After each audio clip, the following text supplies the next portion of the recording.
Baik, bismillahirrahmanirrahim. Assalamualaikum warahmatullahi wabarakatuh. Jumpa lagi dengan saya di Abil Maiwa Channel.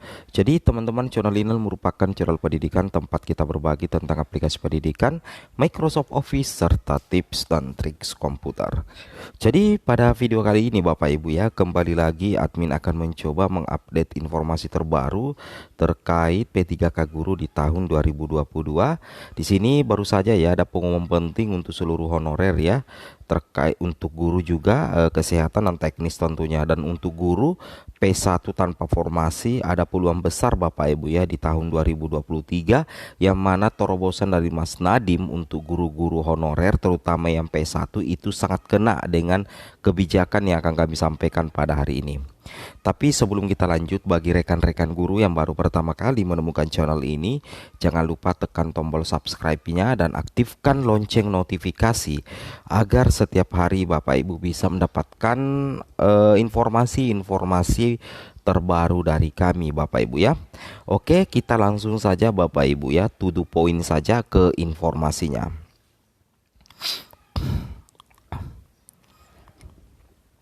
Nah, tentunya kita sudah melihat semua bahwa ada 3 pesan Nadim ya ke generasi muda. Yang pertama itu kurangi bermain media sosial, tapi sepertinya bukan ini yang admin ingin sampaikan Bapak ya, bukan ini. Nah, di sini ada kabar gembira ya untuk guru pejuang P3K. Di sini dikatakan Nadiem Makarim beberkan 3 paket kebijakan pemenuhan guru P3K.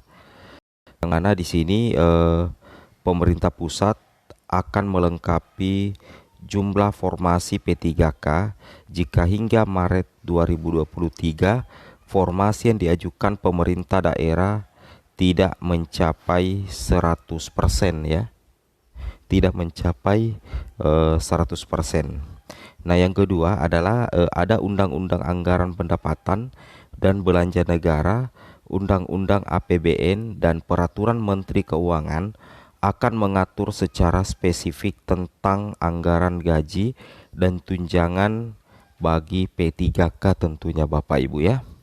Nah, kemudian yang ketiga, dana spesifik untuk pengangkatan P3K hanya akan ditransfer ke Pemda pada saat pengangkatan sudah terjadi. Jadi kalau kita melihat ya arah kebijakan dari pemerintah, kolaborasi antara Kemenpan RB ya, Kemendikbudristek, di sini kita bisa melihat ya. Di sini kita bisa melihat semacam informasi ya bahwasanya nantinya Pemda memang akan didesak ya hingga Maret 2023 untuk mengajukan 100% formasi sesuai dengan kebutuhan. Kenapa kami katakan seperti itu? Karena memang Bapak Ibu ya, salah satu yang menjadi penyebab utama sehingga banyaknya guru P1 yang tidak terangkat tahun lalu itu karena memang Pemda tidak maksimal dalam pengajuan formasi. Alasannya seperti ini Bapak Ibu, alasannya adalah itu persoalan anggaran. Nah, nantinya kalau misalkan hingga Maret 2023 ternyata Pemda juga belum mengajukan secara maksimal, nanti pemerintah pusat yang akan melengkapi formasi menjadi 100%, sehingga secara otomatis guru-guru P1 itu bisa terangkat menjadi ASN. Kemudian kalau persoalan anggaran lagi, di sini sudah ada solusi kedua Bapak Ibu ya, bahwasanya untuk Undang-Undang Anggaran Pendapatan dan Belanja Negara atau Undang-Undang APBN dan Peraturan Menteri Keuangan itu akan mengatur secara spesifik tentang anggaran gaji dan tunjangan bagi P3K. Jadi nantinya untuk gaji P3K dan anggaran P3K itu sudah ada posnya, sehingga nantinya tidak ada rasa was-was lagi dari Pemda terkait dengan masalah anggaran, sehingga bisa mengajukan formasi secara maksimal. Di sini kita bisa lihat Bapak Ibu ya, di sini Bapak Ibu bisa lihat sendiri bahwasanya yang paling penting di sini Bapak Ibu ya. Di sini kami sudah siapkan videonya di sini, Bapak Ibu sisa lihat saja ya. Nah, di sini Bapak Ibu perhatikan ya, di sini Bapak Ibu silakan perhatikan ya.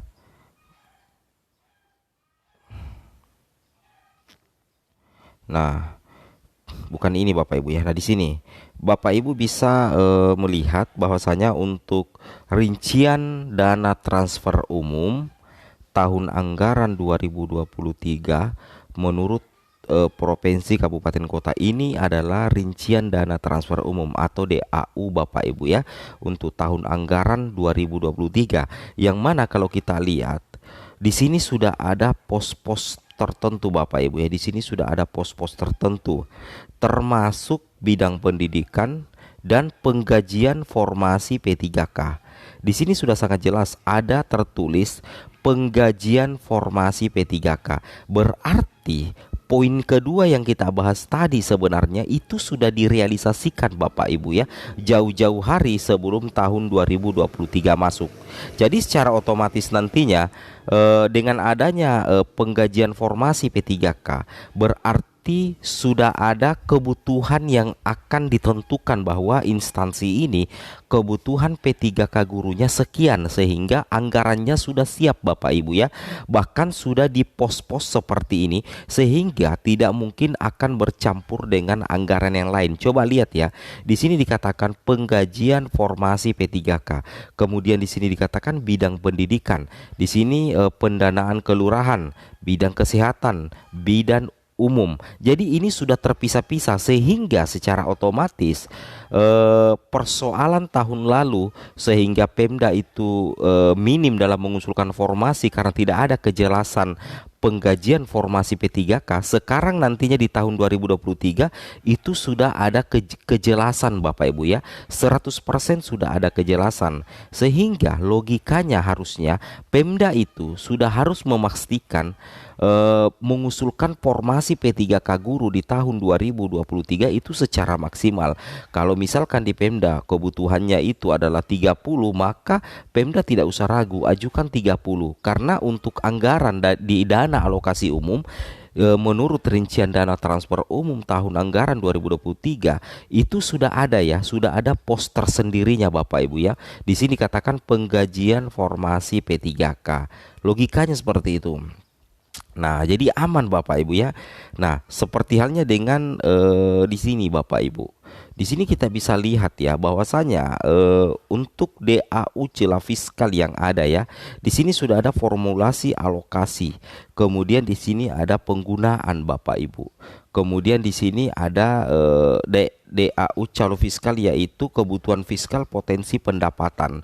Jadi nantinya penggunaan DAU per daerah itu terdiri dari DAU yang tidak ditentukan penggunaannya atau block grant, DAU yang ditentukan penggunaannya. Jadi ini sudah lebih spesifik lagi Bapak Ibu ya.